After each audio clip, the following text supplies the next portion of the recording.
John thought he had it all: a loving wife, a peaceful home, and a chance at a fresh start. But when a neighbor's kid delivers an unexpected warning, John uncovers a dark truth hidden behind his wife's smile. What he does next will leave you speechless. John Myers had always believed life gave second chances. You just had to know when to take them. After 4 years of marriage and one heartbreaking diagnosis, he and Rebecca packed up their lives and moved to a quiet suburb outside Eugene, Oregon.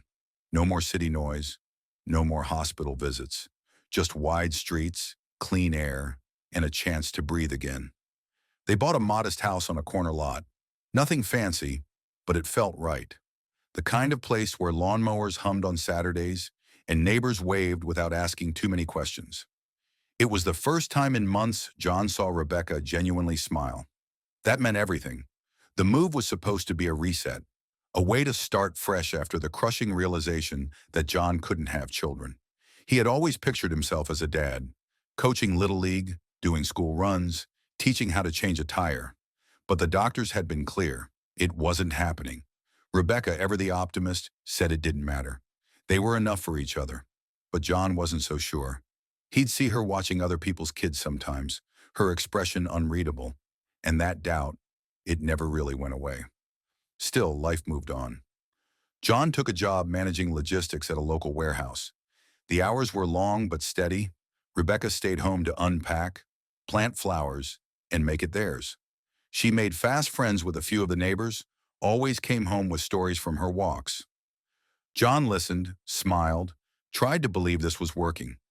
It was during one of those afternoon strolls that Rebecca met Michael, a kid from next door who looked about 10, sitting on the curb, tossing pebbles into the street.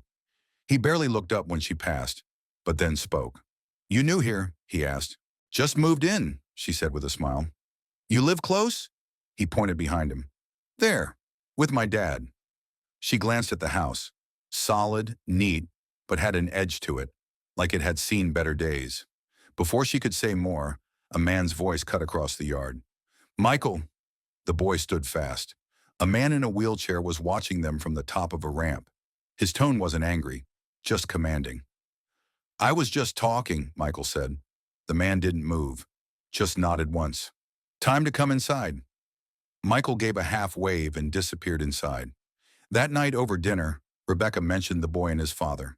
"I think he's a vet," she said. Didn't say much, but something about him felt heavy. John nodded, instantly respectful. His own uncle had returned from Afghanistan, a different man. "You should say hi next time I'm around. I'd like to meet him." In the weeks that followed, John didn't have to wait long. One Saturday, while patching up the fence in their backyard, he heard a familiar voice behind him. "What are you doing?" It was Michael, peering through the slats. "Trying to keep this fence upright," John said. "Want help? I know how to hit stuff." John laughed. "That's half the job." From that day on, Michael became a regular fixture. Curious, talkative, never annoying. He'd hang around while John worked on small repairs. Over time, John found himself teaching the kid things: how to patch a tire, tie a knot that wouldn't slip, even how to use a hammer properly. It was nothing major, but it mattered more than he expected. Michael was sharp, eager, and had that natural energy that reminded John of everything he thought he'd never have. One afternoon, as they were fixing a bike chain, Michael's dad rolled up. "Is he bothering you?" the man asked. John looked up. "Not at all. Actually, it's kinda nice having company while I work." The man studied him for a second, then extended a hand. "Richard." "John." That handshake wasn't just polite, it was mutual respect. From then on, Richard would stop by sometimes. They'd talk tools, the neighborhood, life. On weekends, John would bring over coffee and they'd chat while Michael ran laps around the yard with a basketball. For the first time in years, John felt a sense of family again. Not the one he dreamed of, but something close. And that counted for a lot. But peaceful moments have a way of making you forget one important thing. Life doesn't pause just because you're happy. And under the surface of this quiet suburb, something was already beginning to crack. It was a Wednesday when John got the call, odd in itself because Michael never used the phone. The boy usually just popped into the yard, yelled through the gate, or knocked like he owned the place. But this time, John's phone rang during a break at work, and Michael's name flashed on the screen. "Hey, kid," John answered, puzzled. "Everything okay?" Michael's voice came through low and nervous. "Can we talk? I can't do it at home." John paused, instantly alert. "Where?" "The park. Fountain. 10 minutes." John didn't ask questions. He grabbed his keys, told his boss he needed to step out, and drove the short distance to the neighborhood park. When he arrived, Michael was already there, sitting alone on a bench, staring at the ground and swinging his legs like they weighed too much. John sat beside him without speaking. Years of managing workers had taught him something important. People talk when they're ready. Michael glanced over, then back down. "I didn't know if I should say anything, but it happened again, and I couldn't keep quiet." John kept his tone steady. "What happened?" The boy hesitated. "There's a man. He's been going into your house when you're not home." John's heart didn't race. Not yet. He leaned in slightly. "You sure?" Michael nodded. "He doesn't knock. Just walks in, stays for hours, then leaves." John stared ahead, processing. There had to be an explanation. A contractor. Someone Rebecca hired? "She never mentioned anyone like that," he said, more to himself than to Michael. "I saw him 3 times, the boy added. "At first I thought maybe I was wrong. But today I watched him go in again." John exhaled slowly, trying to ground himself. "You get a look at his face?" "Not really. Tall, dark hair. Looks strong. A little like you." John stayed seated, hands clasped tightly together. Michael wasn't the kind of kid who made things up. If he said he saw something, he saw it. "Thanks for telling me, kid," John finally said. "You're not mad?" John shook his head. "No, I'd rather know than live in the dark." That night, sleep didn't come. John lay awake, thoughts bouncing like a pinball machine. He wanted to trust Rebecca, needed to, but the possibility that someone was entering their home, behind his back, without a word from her. The next morning, John made a plan. Before leaving for work, he retrieved a small security camera from the garage, something he'd bought during the move but never used.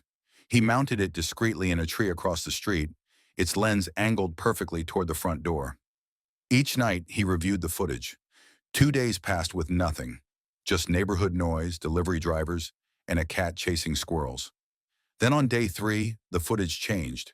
John hit play after dinner. At exactly 11:32 a.m., while he was at work, a man walked into frame. No hesitation. He checked the street, pulled something from his pocket, and opened the front door without knocking. He entered like he belonged there. John paused the video and rewound, watching frame by frame. The man never looked toward the camera. But what mattered was clear. This wasn't a repairman. This wasn't a delivery. This was someone who had a key. The man stayed inside for over 3 hours. When he finally left, he did so casually. No rush, no concern. He even glanced around before walking off down the street. John stared at the screen, rage building under his skin. His jaw clenched, stomach tight. Rebecca hadn't said a word. Not once had she mentioned someone visiting. This man wasn't a stranger to her. He was welcome. But John wasn't ready to confront her. Not yet. Not without more. The next day was a blur. He went to work, came home, checked the footage. Same man, same routine. The visits were consistent. Rebecca knew. She was hiding something. That night, John finally confronted her. She was sitting on the couch watching a show, acting like the world was normal. John stood behind her, holding his phone in one hand, heart pounding. "Rebecca." She turned, startled by his tone. "What's wrong?" "Who's the man who's been coming here while I'm at work?" Her face changed instantly. Eyes wide, breath caught, panic. "What are you talking about?" she asked, voice shaky. John didn't blink. "I set up a camera. I saw everything." She stood up, already defensive. "You were spying on me?" "No," John snapped. "I was looking for the truth, and I found it." She started crying, not tears of confusion, guilt. "Please, oh, don't judge me. I didn't want to hide it. I just—" "Then why did you?" John asked. She hesitated, then answered with a rehearsed whisper. "He's my brother." John froze. That wasn't the answer he expected. "Brother? Yes, I never told you because he was in prison. A long time ago. I was ashamed." And you let him into our house? Repeatedly? Without a word? He's out now. He has no one. I'm all he's got. I just wanted to help. John watched her closely. The trembling voice, the rushed words. It was too smooth, too clean. Then introduce me, he said. Let me meet him. Her eyes flicked sideways for half a second. Fear. Sure, she said. We can have dinner. All three of us. Tomorrow. She opened her mouth to object, then closed it. Tomorrow, she echoed. But John already knew. This wasn't over. Not even close. The next evening, John set the table with mechanical precision. Forks, knives, glasses, everything in its place. In the kitchen, dinner was warming in the oven. He wasn't hungry, but this wasn't about the food. It was about watching the lies unravel. Rebecca moved around the house nervously, checking the clock every few minutes. Her energy was off. Jittery, overly alert. John pretended not to notice, but he saw it all. At 7:12, the doorbell rang. Rebecca jumped up like she'd been hit with a jolt. She took a deep breath, opened the door, and in stepped a tall man with dark hair, a confident stride, and a handshake that was just a little too firm. John, this is my brother, Daniel. Nice to finally meet you, Daniel said. Rebecca talks about you all the time. John held his gaze. Funny, she's never mentioned you once. Daniel's smile faltered for a second, then returned. Guess we're fixing that now. They sat down at the table. Conversation was light, too light. Daniel talked about adjusting to life outside after his time away, how he was turning a new page. John listened, but he wasn't focused on the words. He was watching Rebecca, how her hands fidgeted under the table, how she laughed too hard at Daniel's jokes, how she never quite met John's eyes. Halfway through dinner, John pulled out his phone. Smile, he said, and snapped a picture of the three of them sitting at the table. Daniel chuckled awkwardly. For the memories? Something like that, John replied. Later, while Rebecca was putting away the dishes, John looked at the photo. Something was wrong. Daniel didn't resemble Rebecca at all. Not in the smallest way. Not skin tone, not build, not even posture. They didn't share a trace of DNA. He kept his tone casual. You two don't look much alike. Before Daniel could respond, Rebecca jumped in. He was adopted. The answer came fast, too fast. John nodded slowly. Right. That night he didn't sleep. He stared at the ceiling, running every detail through his head. The phone call from Michael, the man on the footage, the lie about prison, the picture, the forced explanations, and now a conveniently adopted sibling who showed up out of nowhere. The pieces weren't fitting. They were hiding something, and John was going to find out what. The next morning, while Rebecca was out running errands, John called Amanda, Rebecca's oldest friend. They'd known each other since childhood, had lived together after Rebecca's parents died. When Amanda picked up, she sounded concerned. John, everything okay? Need to ask you something. Did Rebecca ever mention a brother? A long pause followed. A brother? John, Rebecca was an only child. Her parents passed when we were in college. I would have known. John's chest tightened. Are you sure? She told me he was adopted. Amanda snorted. No, I knew her entire family. There was no adoption. Why are you asking? John swallowed. His name is Daniel. Said he just got out of prison. Silence. John, Amanda finally said, her tone changing. Daniel wasn't her brother. He was her boyfriend. Her first serious one. Got into some ugly stuff in high school. Drugs, fights, even robbery. She said he disappeared after getting locked up. John's mind locked in on one word. Boyfriend. Not ex-con brother. Not adopted family. Boyfriend. He ended the call and sat at the edge of the couch, staring into nothing. The man he had shared a meal with was Rebecca's ex, one who'd been inside his house for hours while John was away. She'd lied, again and again. When she returned with grocery bags, humming like nothing had happened, John didn't explode. He waited until she finished putting the food away. Then he spoke. Who is Daniel really? She froze. What do you mean?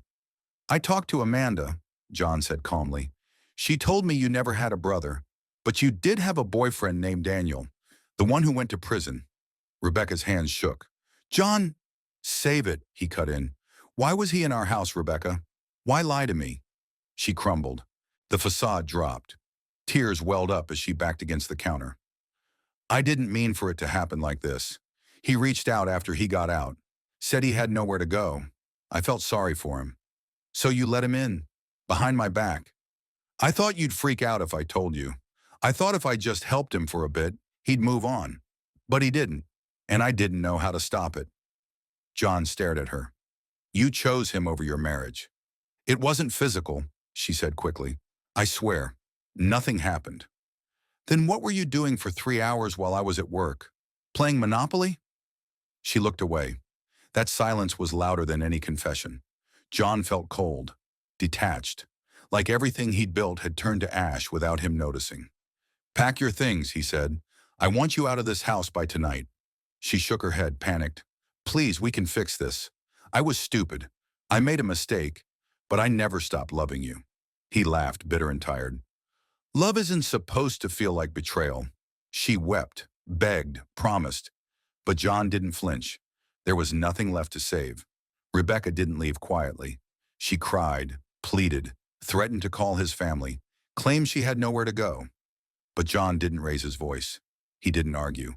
He just repeated the same sentence until she finally started packing. By tonight, Rebecca. At 8:42 p.m., she drove away with her car full of bags and boxes. John stood at the window, watching the taillights fade into the dark. He didn't feel relief. He didn't feel satisfaction. Just silence. The kind that follows after something breaks for good. In the days that followed, John stuck to routine. Wake up, work, come home, eat, sleep, repeat. But things had changed. The house, once a symbol of a fresh start, now felt too quiet, too open. The rooms echoed. The hallways held memories he didn't want. What surprised him most was who helped him heal, Richard and Michael. Michael still showed up every afternoon, like nothing had changed. Can we fix my bike again? The chain keeps slipping. Or, want to play horse later? The boy never brought up what he'd seen. He just kept coming around, reminding John that not every connection had to end in betrayal. Richard, for his part, didn't ask questions. One day, John brought over coffee like usual and sat with him in the backyard. She's gone, John said after a while. Richard nodded. You okay? John took a slow breath. Getting there. The conversation ended there. That was enough. Weeks turned into months. John stopped checking Rebecca's social media. He blocked her number. He focused on things he could control. Work, rebuilding the fence properly, teaching Michael how to shoot three-pointers. He even started jogging again. Then one afternoon, Amanda messaged him out of the blue. Amanda. Hey, have you heard? John replied with a simple, heard what? Amanda. Rebecca's back with Daniel. He didn't respond right away. Amanda. And he's already back in prison. Drug charges, same old story. John stared at the message for a few seconds, then set the phone down. It didn't shock him. It didn't even sting. It just confirmed what he'd already accepted. Rebecca didn't want to be saved. She had chosen chaos. 3 weeks later, John got another surprise. He was sitting on the porch with a cup of coffee when a car pulled up. Rebecca stepped out. She looked worn down, thinner, tired, eyes dull. She walked slowly to the porch, stopping a few feet away. John, she said softly, can I talk to you? He didn't say no. He didn't say yes. He waited. I messed up, she said, her voice cracking. I should have told you the truth from the start. I should have protected what we had. But I was scared and stupid. And now, I've lost everything. John stared at her. There was no anger left, just clarity. You didn't lose everything, he said. You gave it away. She stepped closer. Can we talk? Just talk? Maybe try again? John tilted his head slightly. You're still waiting for Daniel, right? Isn't that how this goes? He screws up, you cover for him, then you come running when it falls apart. That's not fair, she whispered. No, what's not fair is what you did in this house, what you let happen behind my back, and what you expected me to accept. She reached out like she might touch his arm. He stepped back. Don't come here again, Rebecca. She looked stunned. That's it? John nodded once. That's it.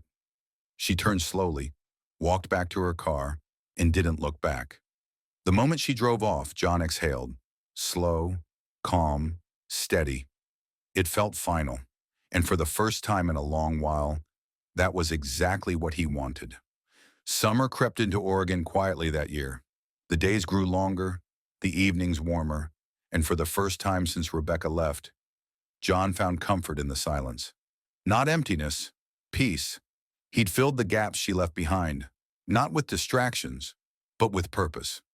Mornings were for early runs along the trails. Evenings were often spent in the backyard, either repairing something or just sitting with a cold drink while Michael practiced free throws nearby. Their routine was simple.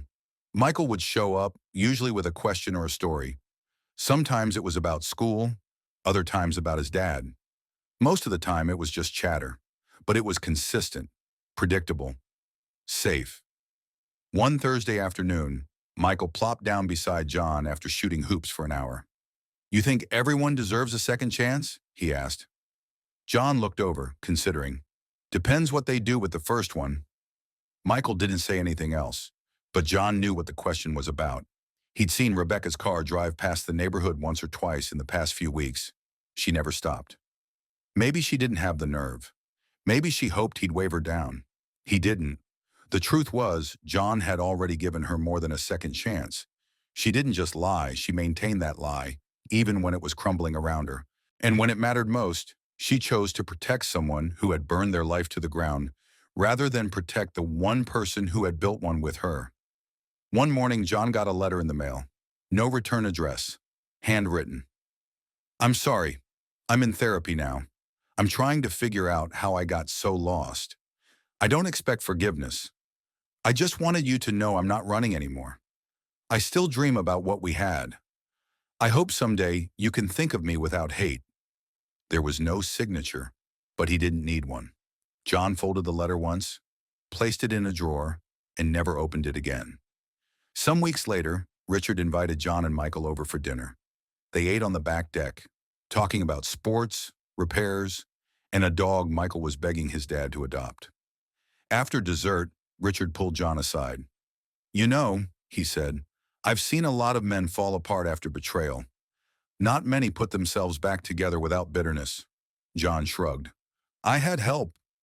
Richard nodded toward the yard, where Michael was bouncing a basketball off his foot. "He needed you too." John smiled faintly. "We needed each other." Months passed. Rebecca didn't return. Daniel stayed in prison. John moved forward. He refinanced the house, made a few upgrades, and even started volunteering at a local youth center. Quietly, without any need for praise, he just showed up and gave his time, teaching kids how to fix things, how to be responsible, how to stay grounded when life turns sideways. Every once in a while, Amanda checked in. She never brought up Rebecca again. She didn't have to. Then, almost a year to the day after Rebecca left, John received one final message.